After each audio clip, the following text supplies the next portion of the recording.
Welcome to the inner world of Orange. Today we're going to talk about rejection and the fear of rejection. Rejection is when something in the world tells you that what you might have imagined is not reality. Suppose I thought that,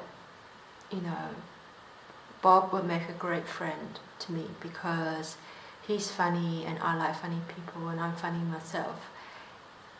Now suppose Bob rejects me. It means that one of those assumptions, maybe all of them, is not real.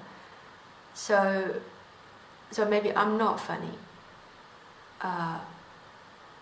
Or maybe I don't actually like funny people.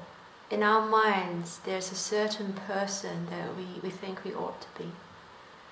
And rejection is about coming up against the fact that, well, maybe I'm not going to be that person because that person isn't me.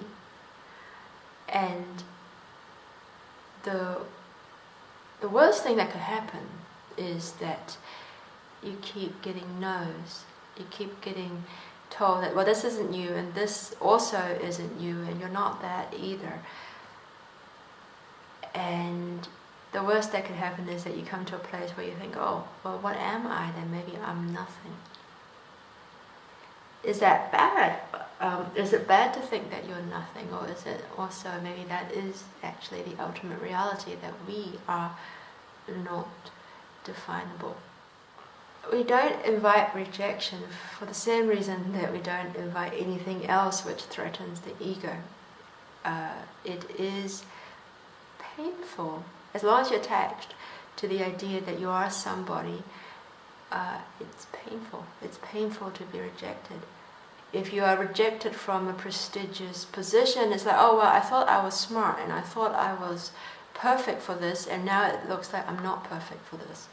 And maybe I'm not all that smart. How many of those rejections can you take before you think, oh, maybe none of this is true and I'm a nobody?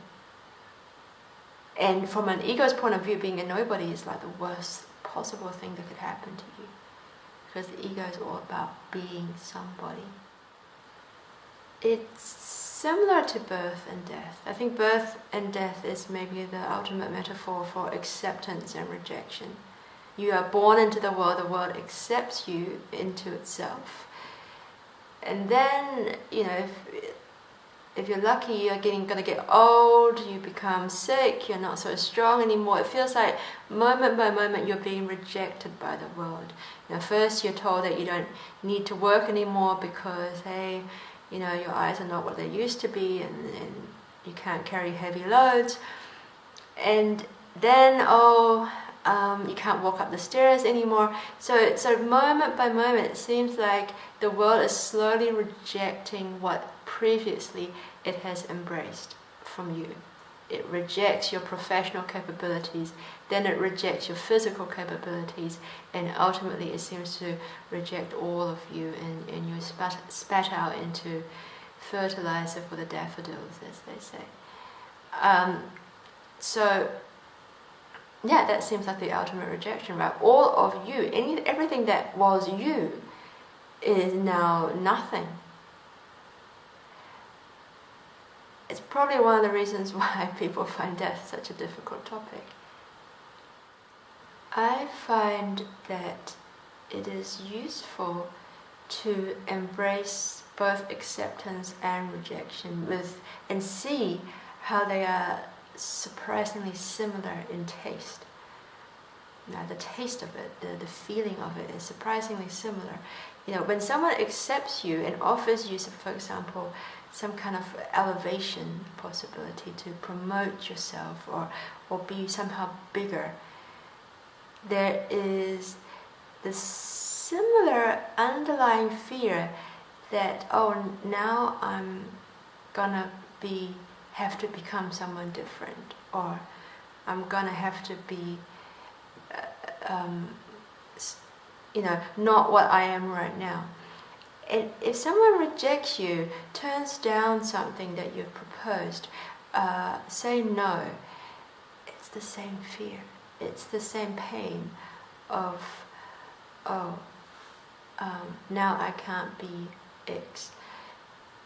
And I think by noticing how these two feelings have the same quality, realize that maybe it's not all that real in any,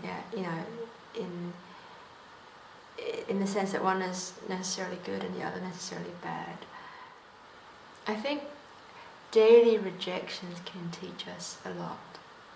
Because if you think about it, nothing is really at stake with with your run-of-the-mill rejection. Your ego thinks that everything's gonna collapse now because you didn't get X, but actually nothing's really at stake. And so it's a very good way to observe what's actually happening.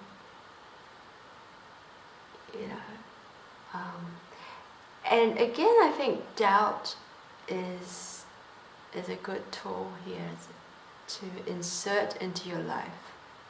If I offer something and someone rejects it, is that because what I'm offering is useless? Was the whole process of making the offer now completely for naught? How could I possibly know? Maybe the point was to make the offer and have it rejected. Does it have as much meaning as we think it does? Thank you very much for listening, and if you would like updates, please subscribe here.